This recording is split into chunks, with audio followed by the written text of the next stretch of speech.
Assalamualaikum warahmatullahi wabarakatuh.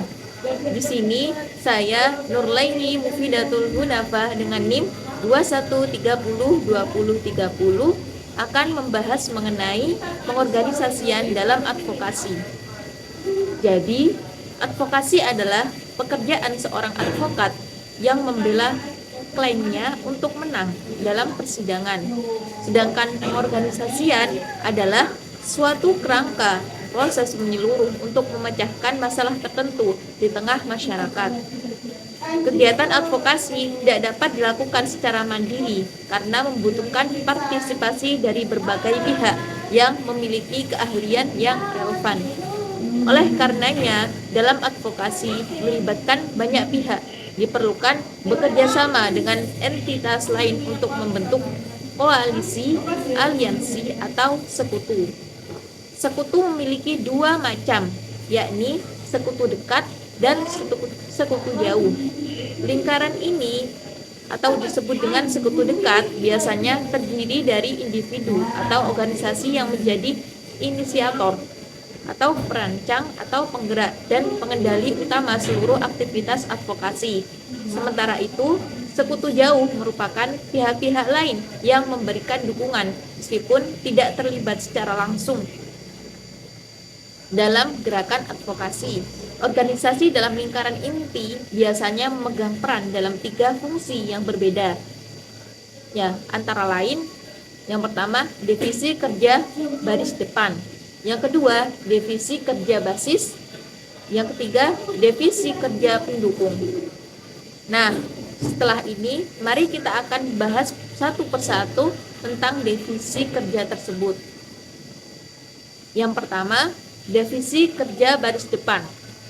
Kerja baris depan adalah bagian dari organisasi yang bertugas sebagai juru bicara, perunding, pelobi, serta terlibat dalam proses legislasi dan penggalangan dukungan.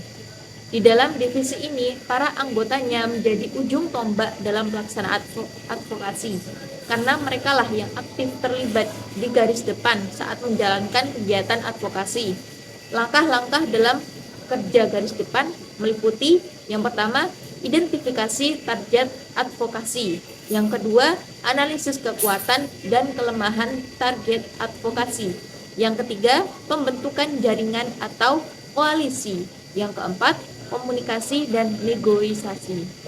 Nah, setelah ini kita akan bahas mengenai divisi kerja selanjutnya, yakni kerja basis adalah upaya yang dilakukan oleh inti kelompok dengan langkah-langkah seperti membangun dukungan massal, memberikan pendidik politik kepala kadar, dan merumuskan strategi. Kerja basis ini merupakan jenis advokasi yang berfokus pada interaksi langsung dengan masyarakat atau komunitas yang menjadi sasaran advokasi.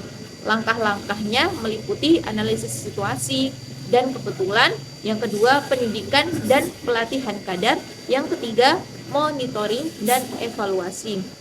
Selanjutnya, yakni divisi kerja pendukung adalah organisasi advokasi dapat menerima dukungan dari berbagai kelompok mitra yang menyediakan jaringan dana, logistik, informasi, dan akses.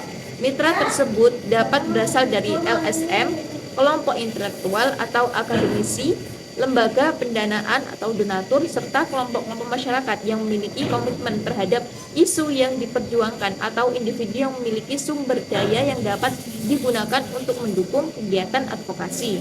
Berbagai bentuk dukungan yang dapat diberikan oleh mitra kepada organisasi advokasi, salah satunya termasuk pendanaan, jaringan atau kontak, kemudian logistik.